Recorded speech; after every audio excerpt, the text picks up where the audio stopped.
So I talked about how to fit a thick wedge on that video a long time ago where I was hanging a hatchet.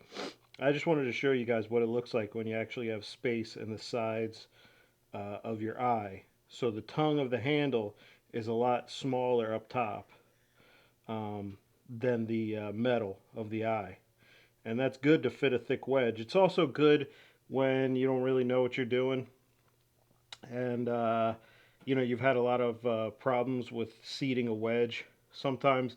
Now I have heard someone say that if the wedge is thick it can pop out. That might be true, but if you use glue it won't matter as much.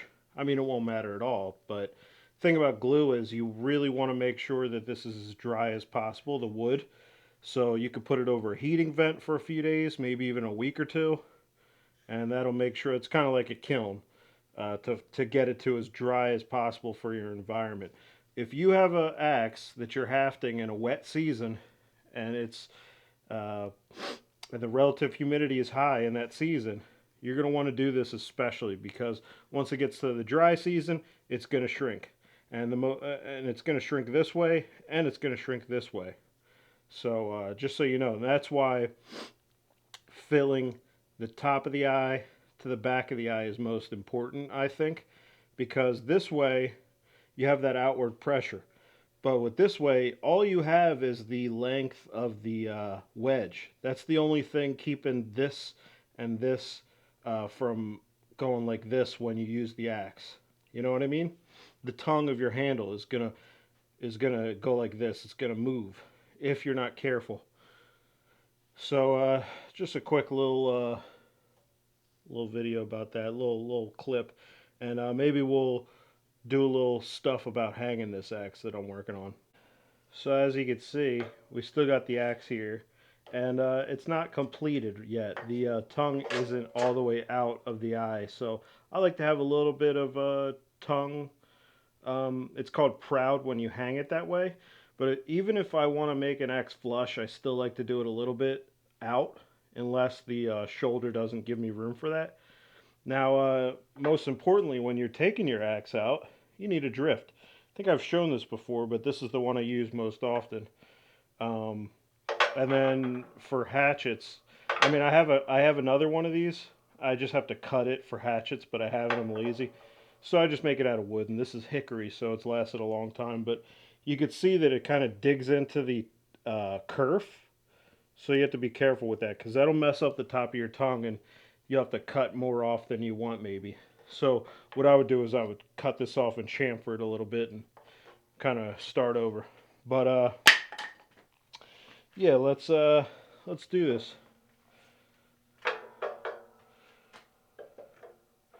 This is my hammer that I use every time for this.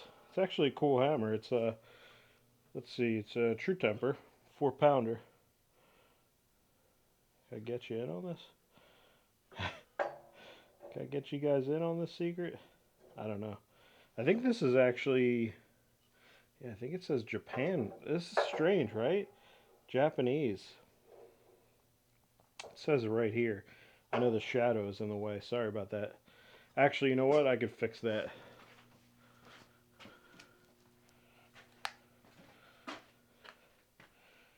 Now, can you guys see? Japan. And what does that say? I think it says HZ or ZH. Whoops. Wow, that's not working at all.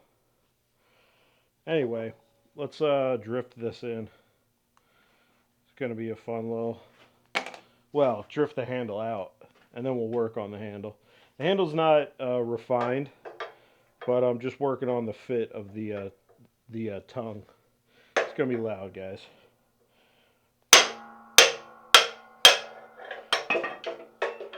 Doesn't need to be super tight. As you can see, I already marked there because I have to favor this side. We'll do a video. That's actually something I wanted to show. We'll get to where I work the tongue, and I'll explain. So this is what I was talking about. I wrote a line here because I have to favor this side because the axe is, ah, shit. Ah, shit. Okay, the axe is going this way.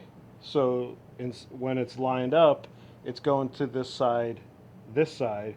So what you do is you remove material below the bottom of the eye on this side, and on the other side, you remove material on the top of the eye. Now, where is it making contact? Like right here, maybe here. But you wouldn't go below as much. You want to favor the other side below and favor this side up top. So let's do a little bit of that with the draw knife. This is a 6-inch, ooh, it's a Witherby. She's a Witherby, she has. Witherby really makes me think of like Scottish or Irish hills. Grassy hills. I don't know why, it just does. So as you can see, there's still some glue left on this, and this billet had severe cracking. I didn't think I'd be able to save it. So what I did was I removed as much as I could, and then I put glue on this face. And this is the face parallel to the medullary rays. As you can see, there's medullary rays on this face right here. And I've found that the face parallel to the medullary rays is the, or wait, parallel or not parallel, perpendicular, sorry. Perpendicular, I found that the face perpendicular to the medullary rays has the worst cracking on oak. So I had to cover the whole entire faces, and that might be because I was drying a little too fast, but that's just how it works. So let's hone this draw knife a little bit before we get started. Remember how I did this last time? It really isn't a long process of honing, or well, using your strop. I'm actually going longer than I normally would because this is a little dull. But you really aren't doing the sharpening with this. What this is doing is just kind of bending back any kind of micro bends and kind of smoothing the apex a little bit and making it a little. Oh, I see damage. So I should go to a coarser grit to fix that, but we're just gonna proceed anyway. Whoops. You know, I've actually stropped with wood. I've just rubbed it on wood, and that works too, with nothing on. That's just a kind of exactly what you're talking about. There is some compound on this, but when you do it on wood, you're literally just bending it back. The kind of micro bends. I don't know if that's not really how you would say it, but that's a placeholder for because I don't know another way to explain it. When it comes to like micro damage, you're not going to do much with the strop unless it's super super tiny. But I can see damage here, I can see damage there, so it's not going to be perfect. And yeah, I do use my I mostly use my draw knives bevel down. Ooh, I can actually see a micro burr. Once again, using the word micro. Remember when people used like microaggression for a long time? That was annoying. I think there was a major like psychological almost panic when people started using like therapist terms a little too much. Trauma, PTSD. Now trauma maybe that's a good idea to use that more because it does explain a lot of stuff. If you guys have ever heard of Gaber Mate, he talks about ADHD. And he's basically like, yeah, kids just have messed up like childhoods, and so now they can't pay attention because they're like they're thinking about how they got punched in the face by their guardian one time. Anyway, so yeah, that's working pretty good. Now, I wouldn't recommend just going all the way around. Basically, where you want to go is where the contact is. So I should have just been right there, and yeah, I'm going a little above it. Okay, let's see, anything else? Maybe right here. Yeah, you don't want to go above your contact on the side you need to favor. Now on the other side, you know what I'm going to do, right guys? Whoops. You know where I'm going with this, right? Oh boy, I'm trying to pick this up. Is the brightness a little too much, guys? Let me know. Let me know when it's too late. Thanks. No, not your fault. It's my fault. All right. So now I go above the contact point first, and I already have a lot of space up top, so I don't need to go up top too much.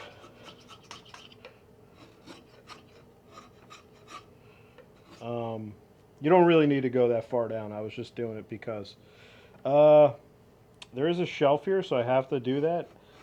I have to deal with that. Now, another thing I wanted to talk about when hafting is instead of removing material in the front, remove it in the back because I just don't think it's a good idea to have your axe head recessed that way.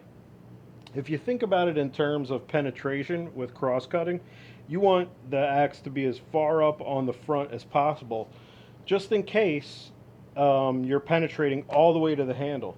If you're giving up a half inch when you run in this far, you can't penetrate as far before it hits the handle. So just a thought about that, you know. That's not I see a lot of people do it. It's not like it's super important, but maybe if you want peak performance. Okay, so now we go with the front, and I actually, even how much I'm doing it, I don't like it because I know that it's going to, I know there might be space after I do this. So I'm trying to be really careful. Hope you guys can see. Oh, you can't really see. Oh well. Oh well, I'm just doing a video. It's not like you guys need to see what I'm doing. So you see how I kept the contact above on this side. So hopefully that'll make this okay. Now how do I? Uh-oh, where's the axe head? Oh yeah, it's in the jaw horse. Okay, so how do I seat my axe head? Very simple. Now let's look at the contact. Whoops. I feel like the brightness is even lower now. I mean, it's too low now. So that I'm not even seated yet. That's gonna go away when I punch this handle down. A lot of guys make their tongue super smooth where it's hidden. Guys, you don't need to make it super perfect where it's hidden. Nobody's gonna see that, and when they do, they won't even know who you are. Hopefully, if your lumber is dry and the lumber is good and they didn't break it. Huh, why is it not? Uh, anyway, you saw the contact's pretty good already. So that means that the taper is extremely gradual. Here, let's. As you can see behind me, I got a bunch of crap. This is why they call it hanging an axe, because you hang it upside down and bang on it. And I always use this greenwood mallet. You can see when I abuse it, I turn it to the side and I hit like that. It's already seated. But when I have good lumber and I chamfer it right, I like to beat the hell out of it. Especially when I already... So, the reason why there's no curl on this is because I also chamfered the metal. So the metal of this axe head is not sharp on the bottom. So you can see there's no curl. It's just riding up the handle. Maybe right here there's a tiny bit of curl, but that's okay. Yeah, it's just riding up the handle perfectly. Let's see where the tongue is. Oh yeah, we can half this axe. Let's see if it's straight. We're good to go. I don't know if I'm going to be able to show this. Here, let's get on a good angle here.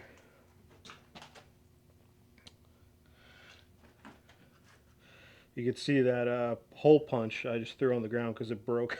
I was pissed off at it. But yeah, there we go. And funny enough, I didn't know this. That, come on. That the bit really only has to line up with where your hands are. So you don't have to go all the way down the handle. You can see the handle's not completely straight because the lumber wasn't perfect and I had to remove too much on one side. But I could still probably make it a little better before I finish this. But yeah, it's perfect. It's perfectly aligned with where your hands are. And that's all that matters.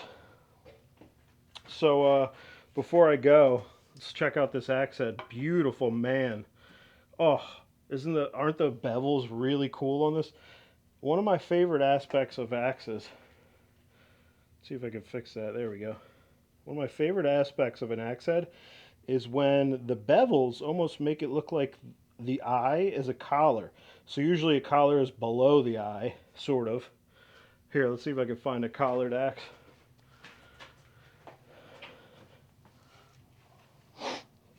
Here we go. Here's a beautiful plum, collared plum. Come on, baby. Anyway, it doesn't need to zoom in. You can see the collar. Normally it would be like, it would look like this. So the axe head would be kind of straight on, but this is, you can see there's a bit in there. It's just different. The collar is just much different. And I think these are really cool. I don't find a lot of them. But maybe that's why I think an axe head with kind of like a pseudo collar is cool. Look at that. Isn't that awesome? What these bevels do?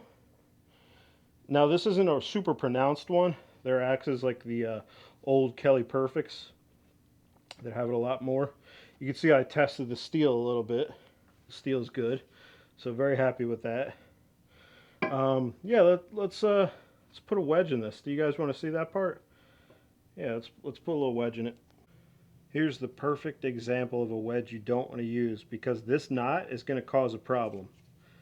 I've run into it too many times where even though this is a pretty sound knot, this side is getting a little less sound, which just means it's kind of like rotted out and it could be removed. Parts of it can be removed, but it's kind of like grain runout. You could see that the grain is like going around it.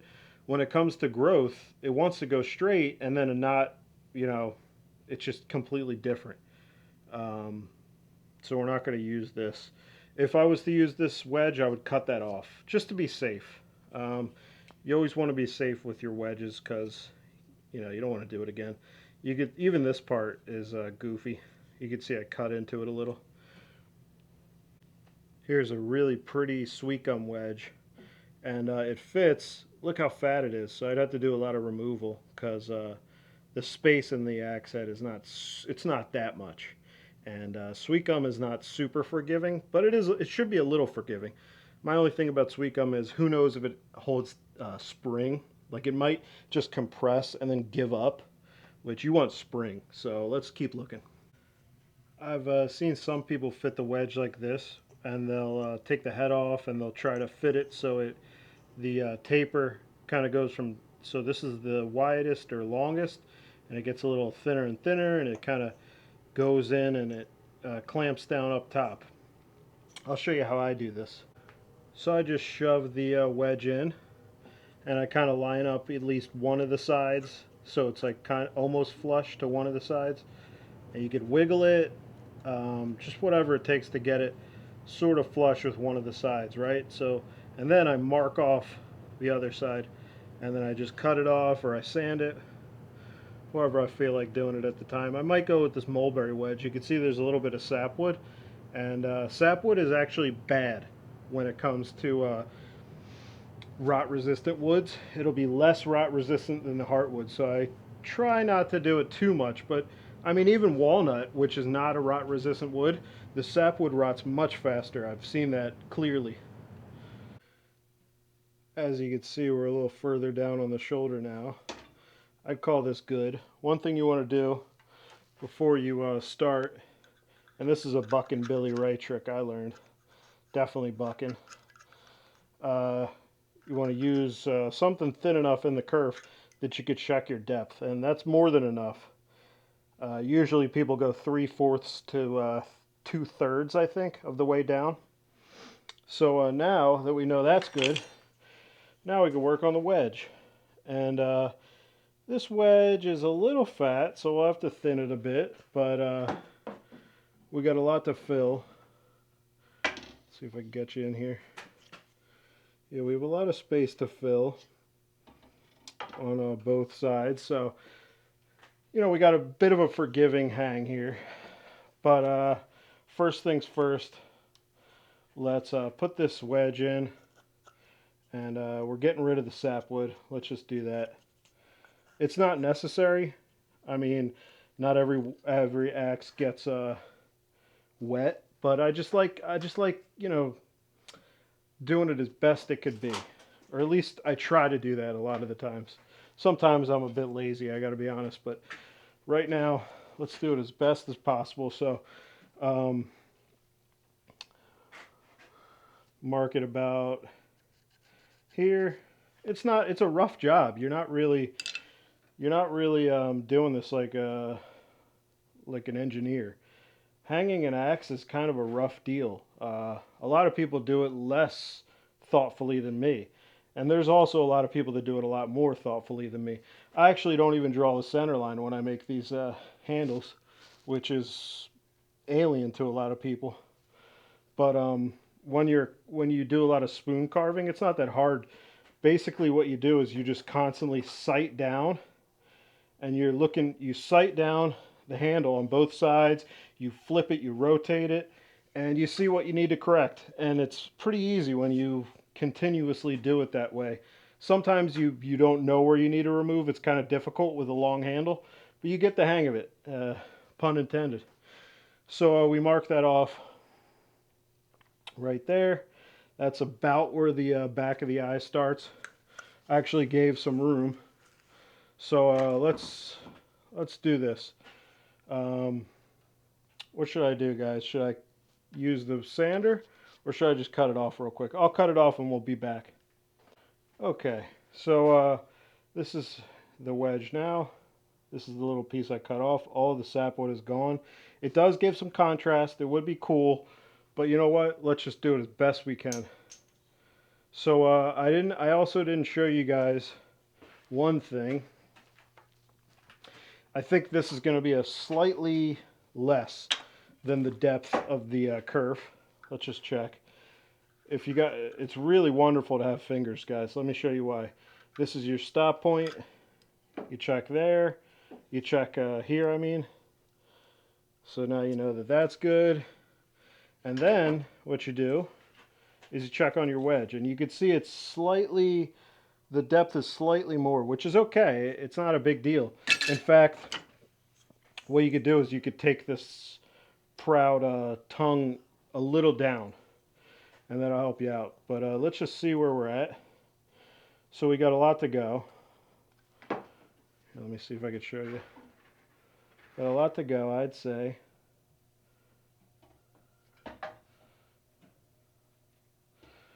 And we'll probably do this with the sander. Now, I don't like doing the sander without the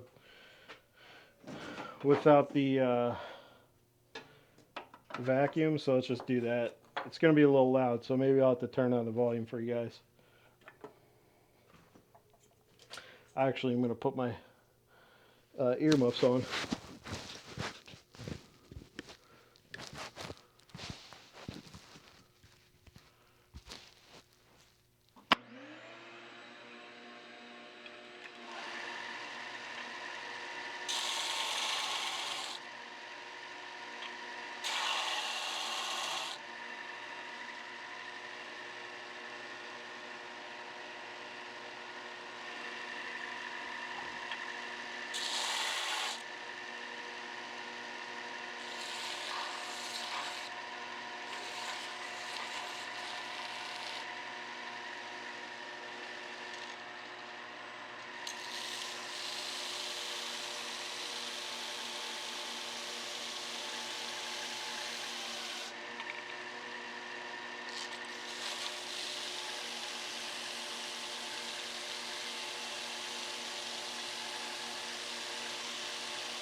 sorry about the sound there. I definitely bumped into the microphone.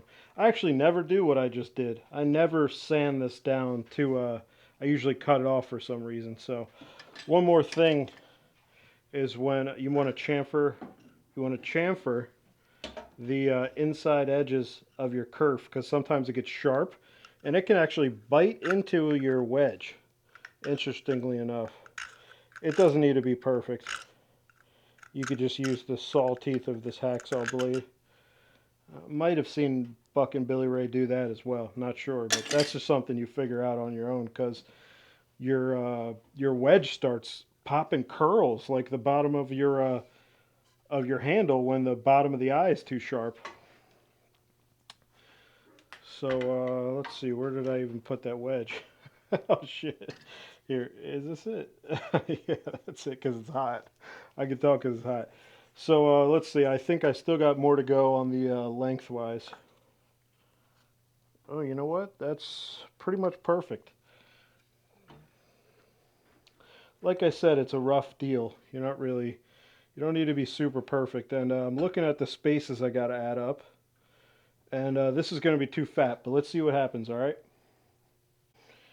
Okay, so a little bit of glue. You don't always need glue. The better the hafter, the less glue you need, actually. And really what that means is you don't need any glue. But I do glue just to make sure, because I do have some shrinking sometimes. There shouldn't be any shrinking on this one. I did a good job drying it. But it is really early to use this white oak. I only processed it, you know, maybe 7, 8 months ago. So it's really early. I thinned it out pretty quick. But even though the moisture meter says it's okay, I don't really trust it. So this might come loose, but oh well. It's how things work. And I definitely should have probably also dried this wedge out. A little goofy. You don't need a lot of glue, actually. It's funny how little glue you need, but I usually load up. This is actually one of the few times I actually did it okay. So I try to put it back to one side, and I try to make it almost flush with that side. Okay. I can already tell that back to front there's going to be some shavings probably.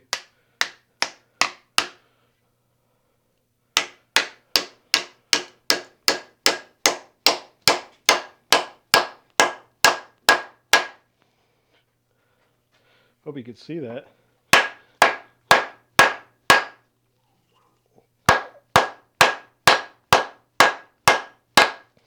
Blasted it. Whew. It's pretty good. I actually don't want to keep going because it'll pop the front off.